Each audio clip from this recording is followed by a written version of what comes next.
안녕하세요. 오늘도 사연사롱을 찾아주셔서 감사합니다. 저는 5만원권 지폐를 보면 가끔 헛웃음이 터져 나오는 사람인데요. 거두절미하고 객관적인 요소부터 짚자면 저는 지방 출신이며 대학을 서울에서 다니는 바람에 상경을 했고요. 서울에 있는 4년대 대학 중에서 10손가락 안에 드는 곳을 나왔습니다. 학점 관리를 못해서인지 취업 준비가 미흡했던 탓인지 졸업 후에 그다지 좋은 직장을 잡지 못했고요. 제가 결혼하게 된 남편은 서울 바로 근교의 경기도 출신이며 최고 명문대 나온 인재였어요. 그리고 최고 대기업 들어간 사람이었고요. 서로의 존재도 모르고 접점 하나 없이 살았던 저희 두 사람이었는데 교회에서 인연을 쌓게 되었네요. 웃긴 건 둘 다 원래 교회 다니던 경우도 아니었단 거예요. 저는 친구 따라서 한번 가본 거였고 남편은 직장 사수한테 잘 보이려고 한번 따라 나와본 거였어요. 이러니까 만날 인연은 어떻게 해서든지 만나게 된다는 속설이 있나 봐요. 세상에 어쩜 이런 식으로라도 엮여서 결혼을 할 수 있었을까요? 시댁이 그렇게 잘 사는 편은 아니었어요. 빚만 없어도 부자라는 말이 있던데 그것에 적용을 한다면 나름 시댁도 부자였네요. 여유로운 형편은 아니었으나 빚은 없었어요. 이런 표현이 너무 직설적이지만 솔직히 시댁에서 남편은 돌연변이었죠. 혼자 잘난 사람이요. 일가 친척을 다 통틀어봐도 남편처럼 원래 공부 잘했고 명문대 갔고 대기업 입사한 경우는 단 한 명도 없었으니까요. 그래서 내가 신사임당이라 이거야. 아들 교육을 기똥차게 잘 시켜서 훌륭한 사람으로 키워냈으니까 또 마침 내가 신씨 아니겠니? 시어머니께서 으스대시는 걸 보면서 자랑하실 만도 하다고 생각했었어요. 집안 전체에서 유례없는 성공을 겨둔 경우가 바로 당신의 아들이었으니 얼마나 기가 사셨을까요? 그런데 아들 잘 키워낸 값을 당신은 꼭 받아야겠다 하시면서 저보다 더 조건 좋은 여자를 며느리로 드릴 수도 있건만 왜 당신께서 저를 허락해야 하는지 그 이유를 저보고 밝히라 하셨어요. 머리가 어질어질했네요. 저는 횡설수설하면서 저만의 장점, 제가 남편을 얼마나 많이 사랑하는지에 대한 설명, 저의 친정 자랑 같은 걸 늘어놨었죠. 시어머니께서는 근엄한 표정으로 고개를 끄덕이시더니 이렇게 마무리를 지으셨었네요. 말하는 꼬라지를 보아하니 왜 면접에서 줄줄이 낙방하고 대기업 못 들어가는지 알겠구나. 내 아들하고 지적 수준 차이가 많이 나네. 되는 대로 말을 뱉는 것 같은데 말주변이 고급스럽지가 않아. 기품이 없다고 해야 하나? 고귀함을 찾아볼 수가 없다고 해야 하나? 우리 집안 사람들은 태초부터 타고난 것이 이 고고하고 꿋꿋한 자태인데 양반집에 가풍이란 게 있지. 그런데 너는 확실히 장사치 집안 핏줄이라 그런지 쌈마의 기질이 살짝 보이는 것 같구나. 천한 가풍 속에서 살아왔음이 보여. 그래도 그 가족이 열심히 살아온 듯하니 너에게 가산점을 부여해주마. 내가 후하게 인심 썼다.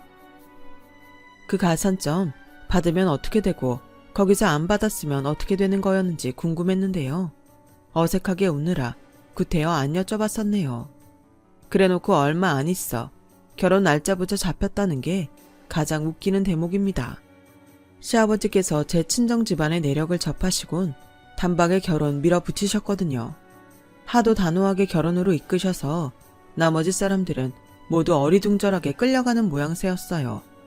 특히나 저의 콧대를 미리 파 꺾어 놓으시고자 했던 시어머니께서 무척 멋쩍어 하셨고요. 양반집에 가풍 어쩌고 하시더니 남편의 여동생인 시누이를 보고 제가 처음으로 사람을 보면서 아, 사람이 싼티가 난다는 건 바로 저런 거구나 하는 생각이 들어서 좀 당황스러웠네요. 저희 집안은 가업을 이어왔어요. 대단한 건 아니고 식당인데요. 그 자리에서만 아주 오래 장사를 해온 덕에 유명세를 보유하고 있으며 하도 방송국에서 섭외 연락이 끊이지 않았기 때문에 여태까지 딱 2번 방송을 탄 적이 있는 가게랍니다. 그런 홍보 없이도 원래 장사 잘 되어 왔네요. 그리고 또 외삼촌 가족들이 전통시장에서 분식 가게를 하는데 거기도 나름 유명해요. 주말이면 대기줄이 끝도 없이 늘어져 있고요. 자잘하게 장사를 하는 집까지 따지면 더 많아져요. 신과 외가 가리지 않고 장사해서 돈 버는 사람들이 포진해 있네요. 이유가 있어요. 왜냐하면 그런 사람들끼리 만나서 결혼을 이어왔기 때문이죠. 아무래도 통하는 구석이 있어서 그런가 봐요. 제가 늦둥이라서 저는 위로 나이 차이 꽤 나는 오빠가 있는데요. 고3 때 입시를 망쳤던 오빠는 재수를 했어요. 1년간의 재수 생활을 마치고 또 수능을 봤던 오빠는 저한테 와서 이렇게 말했죠. 식당은 내가 물려받아야겠다. 너는 앞으로 코피 터지도록 공부 열심히 해서 좋은 대학 가고 좋은 직장 들어가고 포험 나는 사무직 남자 만나서 결혼해라. 분명히 명문대 갈 거라고 큰소리쳤던 인간이었는데 식당은 절대 근처도 안 기웃거릴 거라고 했으면서 갑자기 왜 이러나 했네요.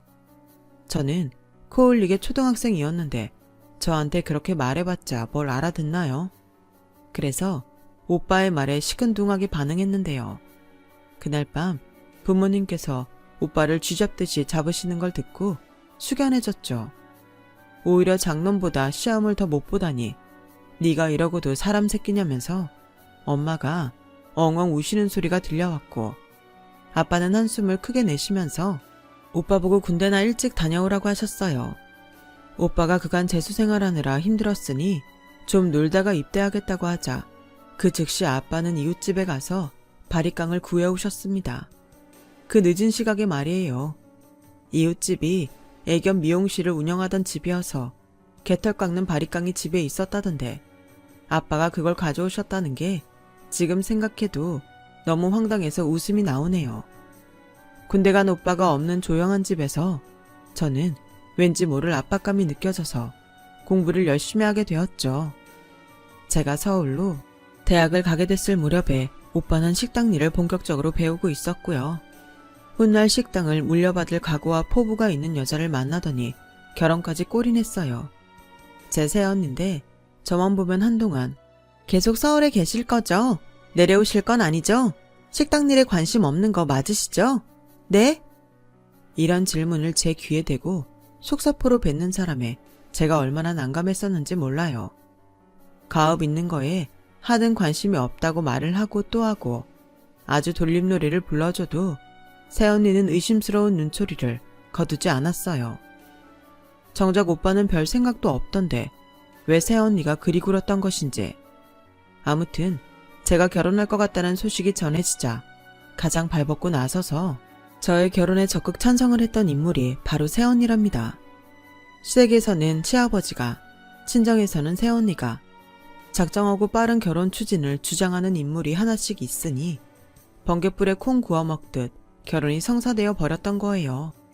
남편이랑 서로의 조건을 마음에 들어 했었고 되게 뜨거운 연애는 아니었으나 어쨌든 결혼 상대로는 서로를 괜찮아 했기에 불만은 없었는데요.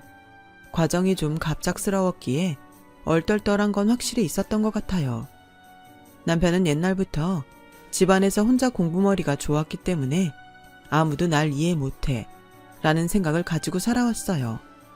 너무 혼자 잘나도 그런 애로사항이 있더라고요. 식구들 사이에서 자기만 이방인이라는 느낌이 계속 들었나 봐요. 그래서 뭔가 비유를 하자면 고슴도치라고 할까요?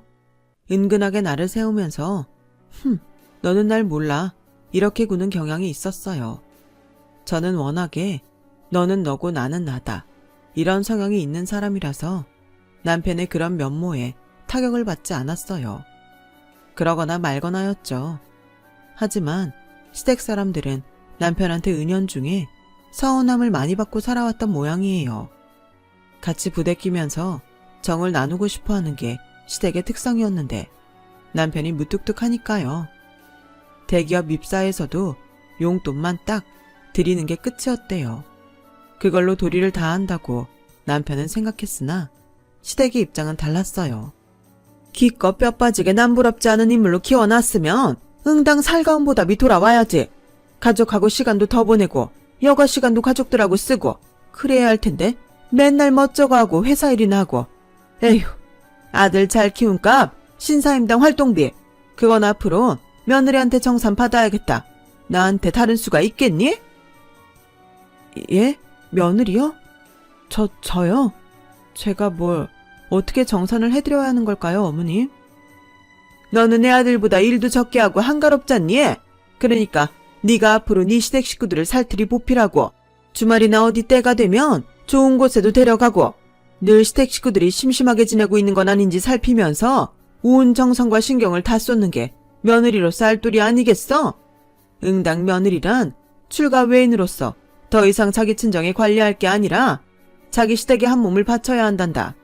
시댁의 공식적인 종년, 그게 바로 며느리인 거야. 저는 그 순간에 분명 둘 중 하나일 거라고 생각했어요. 저의 귀가 이상하거나 시어머니께서 정신이 이상하거나 조선시대에서 태어나셨어야 할 분이 대한민국에서 잘못 태어나셨구나 하는 생각만 들고 말문이 막혀서 마른 침만 삼키고 있는데 시어머니께서 어깨를 쫙 펴시더니 근엄하게 말씀을 맺으셨어요. 심사인당 시어머니를 둔 며느리라면 그것에 자부심을 가지고 앞으로도 성의껏 봉사하길 바란다. 누구보다 훌륭한 내 아들을 채갔으면 너도 내 몫을 다해야지? 진짜 신사임당도 들으면 무덤에서 깜짝 놀라 벌떡 일어나지 않을까 싶었네요. 그만큼 시어머니께서는 당신이 이 시대의 신사임당이며 저는 종년임을 여러 차례 그날 강조하셨어요. 어차피 제가 시댁에 들어가서 살 것도 아니니까 남편이랑 둘이서만 잘 살아야겠다. 최대한 시댁과는 교류 없이 잘 살아야겠다. 이런 다짐을 몰래 했었네요. 신혼집은 전세로 얻었어요. 서울 동작구에 있는 역세권 아파트였고요. 조금 아담한 평수, 깔끔하게 빠진 내부 구조, 고층에서 보이는 멋진 전망, 이런 조건들이 다 마음에 드는 곳이었죠. 남편은 출퇴근 동선, 주차 공간 확보, 이런 거에만 관심이 있었지만 저는 깨끗하게 관리하는데 어렵지 않은 집인지 이런 부분에 관심이 많았어요. 위생, 청결, 구역 관리, 이런 것들은 제가 어렸을 때부터 자연스럽게 익혀온 것들이었고 머리에 박혀 있었거든요. 제가 어떤 스타일의 부모님 아래서 유년 시절을 보내왔는지 감이 잡히시죠? 저희 오빠도 때마다 욕실 청소하고 냉장고 청소 싹 다 하면서 자라왔으니 말 다 했습니다. 자, 그런데 이제 이런 저에게 엄청난 시련이 닥치게 됩니다. 우선 남편하고는 크게 별일 없었어요. 일을 좋아하고 성과에 미친 워커홀릭이라서 집에 와서는 피로를 풀고 쉬기에만 급급했고요. 집에서 딱히 뭘 하는 게 없으니까 더럽힐 건수조차 없었던 거예요. 그러던 남편이 해외 출장을 가게 되었어요. 2달 일정으로 베트남에 말이죠. 그러면서 저한테 생전 안 하던 부탁이란 걸 하더군요. 혹시 내 동생 나 없는 동안만 여기 우리 집에서 통학하게 할 수 있을까? 지하철만 3번 갈아타고 학교 다니는 걸 동생이 너무 힘들어한다네. 지난 학기도 간신히 다녔다고 하더라고. 무슨 말인지는 알겠어. 그런데 이미 학기 시작한 거 아니야? 학교 잘 다니고 있을 텐데 굳이 왜 환경을 바꾸려고 해? 나랑 살면 불편해할 텐데. 나는 그게 걱정인 거야. 아니야. 그런 걱정 안 해도 돼. 왜냐하면 내 동생이 먼저 간절히 부탁해서 내가 너한테 말 전달하는 거야. 내 동생 작은 방에서 몇 주만 지내게 해주면 안 될까? 참고로 신우이는 대학에 대해 줄줄이 꿰고 있지 않는 이상 서울에 그런 대학도 있었다고 싶은 곳에 재학 중이었어요. 그때가 졸업 전 마지막 학기였고요. 조금 놀라운 거라면 거기를 재수해서 들어갔다는 점이 있었네요. 시댁 위치가 경기도인데 신우이가 집에서 대학교를 가려면 지하철만 3번 갈아타야 했나 봐요. 무엇보다 집에서 지하철역까지도 거리가 있어서 그걸 버스로 가야만 한다고 했죠. 저희 신혼집에서는 그 대학교가 훨씬 가기 쉬웠고요. 거절할 엄두가 안 나더라고요. 신우이가 먼저 원했다고 하니까 거절하기에 너무 미안했고 속으로는 그래, 신우이 걔도 자기 부모님이랑 사는 게 답답해서 그럴 테지. 왠지 이해가 간다. 이런 생각이 들어서 그랬어요. 비록 그간 짧게 봐왔던 신우이의 모습이 지나치게 멋부리는 걸 좋아하고 유행에 민감한 것 같아서 저랑은 왠지 코드가 달라 보이긴 했지만요. 서로 자매가 없었기에 언니 동생 하면서 친분을 잘 쌓는다면 두고두고 좋을 거란 계산이 생겨났어요. 실제로 신우이가 짐을 가져온 첫날에 저희는 호칭 정리를 새로이 했어요. 저는 앞으로 친근하게 신우이를 이름으로 부르기로 했죠. 시작이 좋은 것에 신우이한테 받았던 첫인상이 별로라고 여겼던 제 과거를 반성하기도 했답니다.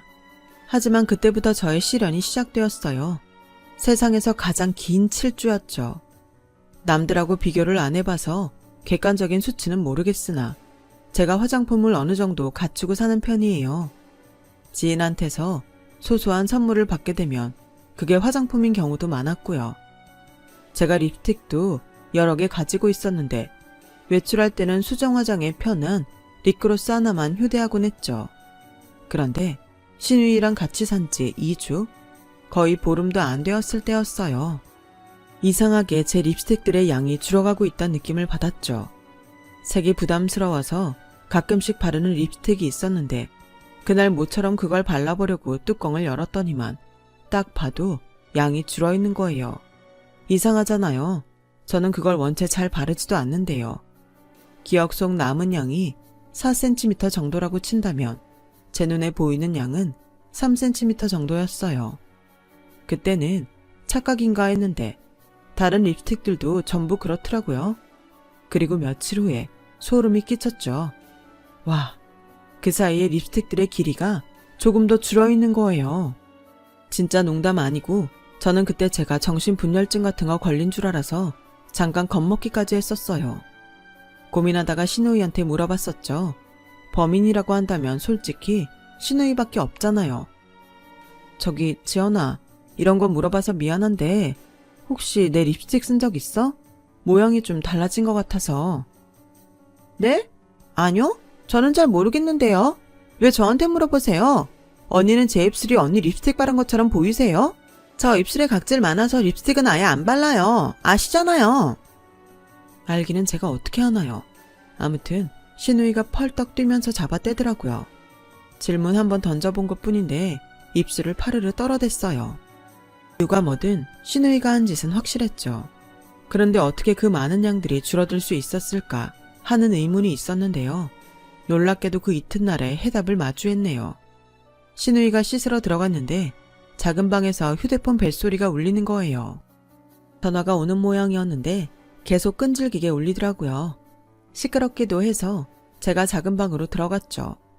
전화 오는 휴대폰을 찾을 요량이었건만 문득 제 눈에 작은 쇼핑백이 들어오는 게 아니겠어요?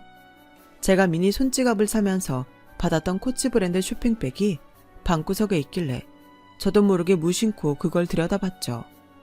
쇼핑백 모아두는 곳에서 신우이가 이걸 챙긴 모양인데 이런 생각을 하면서 그 쇼핑백을 본 순간 하마터면 소리 지를 뻔했습니다. 저의 사라진 립스틱의 양들이 거기에 있었어요. 립 팔레트 뭔지 아시죠? 여러 가지 립스틱 색상이 들어있는 거요. 신우이가 핸드메이드로 그걸 만든 거예요. 6칸짜리 립 팔레트를 3개 만들었더군요. 팔레트마다 포스트잇으로 메모가 붙여져 있었는데 새로 구매한 내 립스틱들 너랑 나눠 쓰고 싶어서 조금씩 덜었어. 이렇게 적혀져 있었고요. 자기 학교 친구들한테 립 팔레트를 하나씩 주려고 했었나 봐요.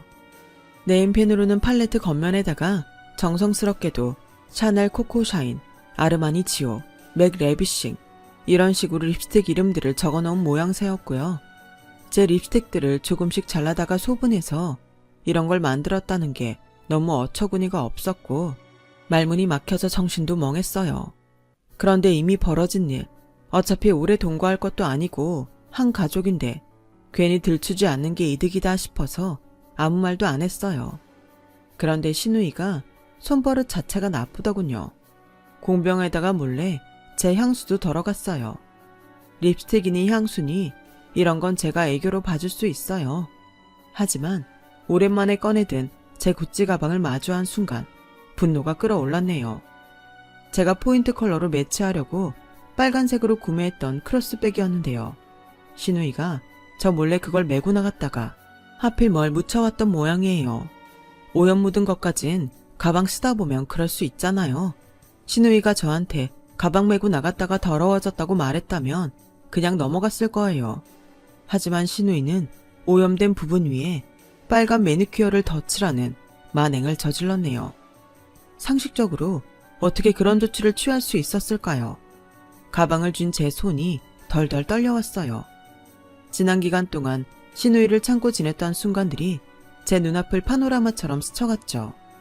머리카락, 욕실 하수구에 항상 그대로 있고 볼일을 특이하게 보는 건지 신우이가 쓰고 나면 변기가 항상 더럽고 손톱 발톱을 어떻게 깎는 건지 제대로 안 치워서 바닥에 한두 개씩 굴러다니고 과자 부스러기 소파 틈새에 다 끼어있고 먹다 남은 건 그게 무엇이든 무작정 냉장고에 쑤셔 박아서 곰팡이 피게 만들고 얼굴에 피지 짠 거 집안 거울마다 다 묻혀두고 사이즈도 안 맞는 제 구두 훔쳐 신고 나가서는 뒤꿈치 부분에 피 다 묻혀서 오고 구두가 왜 이렇게 됐냐고 물으니까 발 다친 거냐고 걱정부터 해야 정상 아니냐며 적반하장으로 화를 내고 순간적으로 확 떠오른 것들만 이 정도였어요.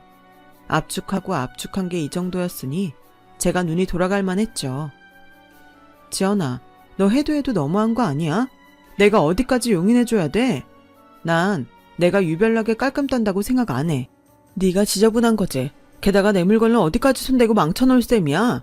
네가 양심이 있다면 이렇게 행동할 수는 없다고 생각해. 양심이라뇨. 언니야말로 너무하시네요. 언니는 다 가졌으면서 저한테 조금도 손해보기 싫어서 꼭 이렇게 발작하셔야겠어요? 뭐? 발작? 내가 뭘 다 가졌다고 그러는 거야. 이해가 안 돼 지금. 언니, 제 입을 통해 꼭 확인받고 싶으셔서 겨우처럼 구는 거 제 눈에는 다 보이는데 그냥 속아 넘어가 드릴게요. 제가 다 말씀드리겠다고요. 언니는 화장품도 많고 가방도 많고 신발도 많으시잖아요. 보수 제품은 하나도 없고 그거 다 브랜드잖아요. 언니가 지하 상가에서 쇼핑해야 하는 제 처지를 생각이나 해보셨어요? 안 해보셨겠죠. 저희 오빠보다 스펙도 후달리는 주제. 장사 좀 되는 식당집 딸내미란 이유 하나만으로 풍족하게 사시는 거 솔직히 너무 불공평하다고 생각해요. 잘난 저희 오빠랑 결혼했으면 그 동생인 저한테도 뭔가 베풀어 주셔야 하는 거 아닌가요? 언니가 먼저 제 선물 사주셨다면 제가 과연 그랬을까요? 신우이가 소리를 빽 지르더니 엉엉 울면서 작은 방으로 들어갔어요. 문 잠그는 소리에 맞춰서 제가 허탈한 웃음을 흘렸네요. 너무너무 머리가 아픈데 신우이가 또 어질러 놓은 거실이 더러운 게 거슬려서 청소기 돌리고 물걸레질 싹 하고 나서야 들어 누웠어요. 지끈거리는 머리 부여잡고요. 한숨 좀 돌리려는데 불청객이 찾아왔습니다. 누구겠어요? 아직 베트남에 있는 제 남편일 리 없었죠. 이 천한 장사치 집안에서 나온 종년 주제에 신사임당의 며느리가 되었으면 그에 걸맞게 행동하라고 내가 분명 일렀지? 그런데 네가 분수를 망각한 채 내 신우에게 점수 딸 기회를 걷어차고선 막무가내로 굴어? 나에게 회초리질을 당해야 정신을 차릴 요량인 게냐? 네, 자칭 신사임당이 출동하신 거였어요. 신우이가 방에 들어가자마자 시어머니께 연락을 한 것이었죠. 더럽고 치사하더라고요. 이딴 상황에 휘말린 것 자체가 너무 진절이 났어요. 그래서 탄식을 하고 있으려니까 시어머니께서 눈을 부릅뜨시며 저에게 당장 나가서 회초리로 쓸 나뭇가지 하나 꺾어오라고 하셨습니다. 시어머니의 호통 소리에 방에서 슬그머니 기어 나온 신우이는 눈물을 마저 닦으면서 저를 째려보고 있었고요. 어처구니 없는 시어머니와 얄미운 신우이. 더 이상 쓸데없이 이들 앞에서 저 자세로 나가는 척 연기하는 신용마저 하기 싫어지더군요. 그렇게 구는 것이 인생의 낭비로 여겨졌어요. 지금 당장 신사임당의 자랑스러운 고명딸도 함께요. 짐은 제가 오늘 하나도 빠짐없이 다 싸서 내일 날 박자마자 댁으로 붙이겠습니다. 뭐야? 지금 고개를 숙여도 모자랄 판국에 우리를 쫓아내겠다고? 네가 지금 제정신이니? 이게 정녕 며느리가 하러 옳은 행동이 맞은 게야? 내가 왜 당신 며느리야? 지금 이 시간부로 난 당신 며느리 아니에요. 당신 아들 출장길에서 돌아오는 즉시 이혼 도장 찍으라고 할 거고 나는 그 준비 미리 다 해놓을 겁니다. 제 말이 끝나자마자 신우이가 손에 쥐고 있던 핸드폰을 떨어뜨렸어요. 시어머니께서는 휘청거리시며 한 발짝 뒤로 물러나셨고요. 해괴한 언행은 다 하면서도 설마 제가 이혼 얘기를 꺼내들지 몰랐나 보더라고요. 제가 남편한테 매달려서 이 결혼 하고 싶어서 어쩔 줄 몰라 했다고 철석같이 믿고 싶어한 사람들이었으니 그럴 만도 했네요. 조용하다 못해 싸하게 가라앉은 공기를 가르며 시어머니께서 저에게 먼저 손을 뻗어오셨어요. 굉장히 당황하신 표정으로 저를 잡으려고 하시길래 제가 그 손길 피해드리며 말씀드렸죠. 정신병자들 상대해주는 거 얼마나 많은 정신력을 소모하는 일인지 본인들은 모르니까 활개를 치는 거겠죠. 정말 너무 피곤하네요. 마음 같아선 경찰 부르고 싶어요. 그러니 제발 조용히 나가주세요. 지금 당장! 누이는 너무하다면서 훌쩍이는 소리를 냈으나 개의치 않고 제가 냉정한 태도를 고수했어요. 지금은 때가 영 아닌 것 같으니 우선은 가보겠다면서 시어머니는 헛기침과 함께 나가셨고요.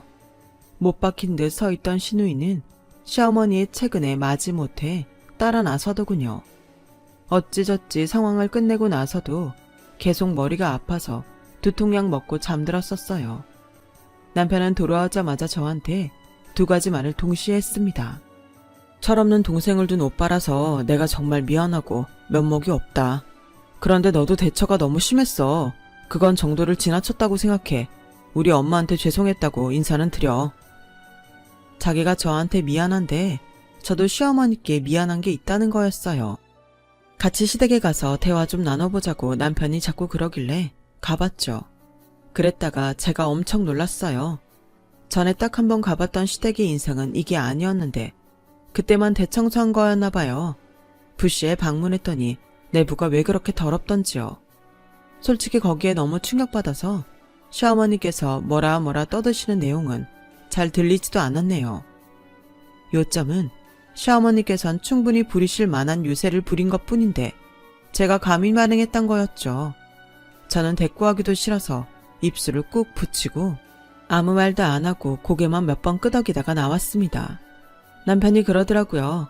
아까 그 자리에서 시어머니께 사과하라고 저를 종용하지 않은 것만으로도 자기는 굉장히 너그럽게 군 거라고 말이에요. 저는 준비했던 말만 해줬어요. 잘 알았고 나도 잘못하긴 했어. 결혼을 너무 성급하고 생각 없이 해버려서 큰 잘못했지. 이제라도 잘못을 만회하고 싶어. 그러니까 이혼하자. 여기까지만 하고 갈라서는 게 서로에게 추해지지 않을 좋은 기회라고 생각해. 남편이 화들짝 놀라면서 저를 붙잡았으나 저는 냉담이 뿌리쳤어요. 당장 쓸 짐 챙겨서 시댁으로 가라 그랬습니다. 신혼집은 당연히 바로 정리할 건데 그 남은 짧은 기간 동안은 저 혼자 살고 싶다 했어요. 절대로 저랑 이혼도 못하고 자기 부모님 집에 들어가 사는 것도 못한다면서 남편은 길길이 날 뛰어댔죠. 그러거나 말거나 저는 이혼할 거고 빠른 신혼집 정리부터 들어갈 거라 해줬네요. 여지를 주지 않은 거죠. 상황이 거기까지 치닫자 남편 제 친정으로 갔습니다.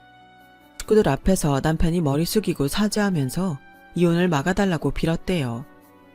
제가 세심하지 못한 놈인 거 스스로 너무 잘 압니다. 그래서 모든 걸 망쳐놨어요. 저는 제 와이프 말고는 저를 포용해줄 사람이 다시는 없을 것도 압니다. 한 번만 더 기회가 주어진다면 정말 잘할 자신 있습니다. 친정 식구들이 모두 난감해하던 와중에 단 한 사람만이 머리를 굴리고 있었죠. 새언니. 제가 신혼집 정리하면 직장도 정리하고 내려올 거라 생각했나 봐요. 아주 거품 물고 그 자리에서 제 이혼을 반대했다네요. 아니 생각할수록 저희 새언니 너무 웃기지 않나요? 당시에는 새언니에 대해 별로 생각 없었는데 곱씹으니까 가장 웃긴 사람이 새언니 같아요. 제 부모님한테 제발 사위를 용서하시라면서 자기가 빌었어요. 자기가 뭔데 그랬을까요? 그리고 나선 저한테 전화해서 설득까지 했었죠. 그만한 조건의 남자가 또 어딨어요. 세상 어디에나 병신은 있어요. 그 병신이 마침 아가씨의 시댁에 모여 있었을 뿐이라고요. 아주 열변을 토하더라고요. 새언니의 노력이 가상해서 제가 마음을 돌린 건 아니었고 남편이 눈시울을 붉히면서 저랑 이혼하고 싶지 않다고 자기 진심을 재차 어필하길래 거기에 누그러졌네요. 저희 부부 시어머니 시누이 이렇게 넷이서 회동했습니다. 신혼집에 부르기는 싫었고 그 시댁에 들어가기는 더 싫었으므로 카페에서 모였죠. 시누이는 분하단 듯이 씩씩거리면서도 저한테 사과를 했어요. 저는 그 억지 사과를 애써 받아줬죠. 문제는 그분이셨네요. 퇴바라지 며느리 들어서 신사임당의 치엄한 역사가 무너지려 하는구나. 시어머니께서 놀랍게도 진심으로 통안하고 계셨어요. 제가 와 끝판왕이다 싶어서 고개를 살짝 젓고 있는데 제 옆에서 남편이 인상을 팍 쓰더니 이렇게 말했습니다. 신사임당이요? 엄마가 신사임당이라고 말씀하시는 거예요? 저 초등학교 때 다단계에 빠지셔서 살림 내팽개치시고 다 말아드시고, 저 중학교 때 아버지랑 싸우셨던 이유로 장기 가출 습관적으로 하시고, 그래서 제가 학업이랑 살림, 동생 돌보기 다 했었죠. 저 고등학교 때 제 입시를 위해 용한 부족을 얻어오시겠다고 하더니 전국 팔도 산이란 산은 다 타고 다니시면서 즐거이 산악회 활동만 하시고, 일단 제 학창시절은 돌아보면 이러했는데 도대체 어느 시점에서 스스로를 신사임당이라 생각하시게 된 거예요? 그러자 시어머니께선 아무런 항변도 못하셨답니다. 시누이는 민망한지 계속 목을 가다듬으면서 시선을 딴 데로 돌렸고요. 남편의 얘기에 저도 얼마나 어이가 없었던지 몰라요. 과거에 그래놓고선 자기 아들이 명문대 입학, 대기업 입사하니까 갑자기 신사임당이랑 감투를 쓰다니, 그걸로 며느리를 압박하다니, 그토록 뻔뻔한 분이 계신다는 게 놀라웠네요. 자리를 먼저 박차고 일어선 건 시어머니셨는데, 천하고 기만세 며느리 때문에 아들과 사이 틀어져 속상하다며 눈을 흘기시곤 떠나셨어요. 근데 그렇게 하면 제 마음이 악해져서 먼저 숙이고 들어갈 줄 아셨나 봐요. 몇 주가 지나서부터 무척 저를 찾으시더군요. 복덩이, 왜 이렇게 전화를 안 받았니? 오늘은 뭐 특별히 바쁜 일이라도 있었나 봐? 복덩이라뇨. 종년이라 칭하실 땐 언제고요. 손바닥 뒤집듯이 태세를 바꾸신 시어머니의 태도에 쓴웃음이 지어졌네요. 알고 보니 시아버지께서 시어머니께 무척 뭐라고 하셨대요. 거기처럼 알짜배기 부자인데다가 믿을 구석 많은 집안도 또 있을까? 그런 가치를 몰라보고 왜 기를 누르려고 들었어? 기를 누른다고 해서 그게 눌러질 것 같아? 수십 년째 가업이어온 집안에서 그런 허약한 기가 태어났으리라고. 꿈깨 이어편네야. 언제 정신 차릴 거야?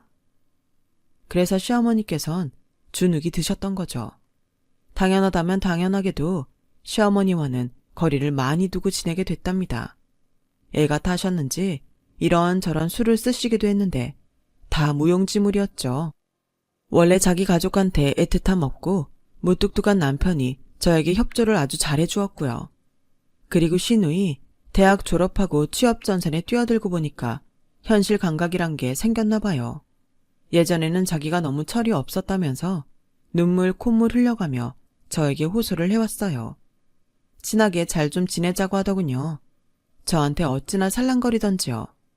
남매 간의 우애가 대단치는 않아도 남편이 자기 여동생을 그래도 챙기려고 드는 편이기에 시누이랑 의절은 안 했어요.